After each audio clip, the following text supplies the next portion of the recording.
आणि आता पाहणार आहोत टॉप 9 महत्त्वाच्या बातम्या।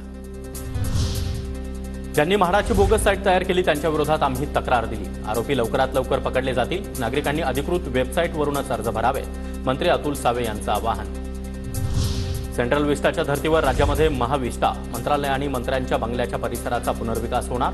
बांधकाम विभागाकडून 5 ऑगस्टला निविदा प्रसिद्ध।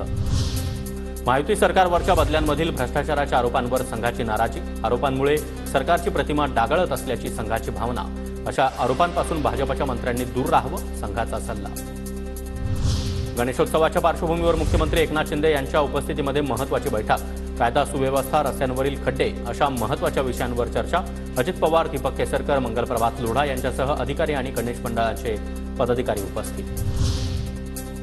सर्व शिक्षण मंडळांना यावर्षी 25% आरटीईच्या जागा भरल्या पाहिजेत। मुंबई हायकोर्टाचे सीबीएसई आणि आयसीएसई महाराष्ट्र बोर्डांना देखील निर्देश। टॉक्सिक्स लिंक या संशोधन संस्थेकडून 10 प्रकारच्या मीठ आणि साखरेवर अभ्यास। संशोधनानुसार भारतीय बाजारपेठेतील मीठ आणि साखरेच्या सर्वच ब्रँडमध्ये मायक्रोप्लास्टिकचे कण आढळले। दिल्लीचे मुख्यमंत्री अरविंद केजरीवाल यांना सुप्रीम कोर्टाकडून दिलासा नाहीच। केजरीवालांच्या जामिनावर आता 23 ऑगस्टला सुनावणी। डिझेलमध्ये 5% इथेनॉल मिसळण्यासाठी चाचण्या सुरू। संबंधित मंत्रालयाची पंतप्रधान कार्यालयासोबत बैठक, सूत्रांची माहिती। मुंबई उच्च न्यायालयाच्या नागपूर खंडपीठानं माजी आमदार राजू तोडसाम यांची याचिका फेटाळली। 2013 मध्ये आंदोलन केल्यानं झालेली 3 वर्षांची शिक्षा रद्द करण्यासाठी केली होती याचिका।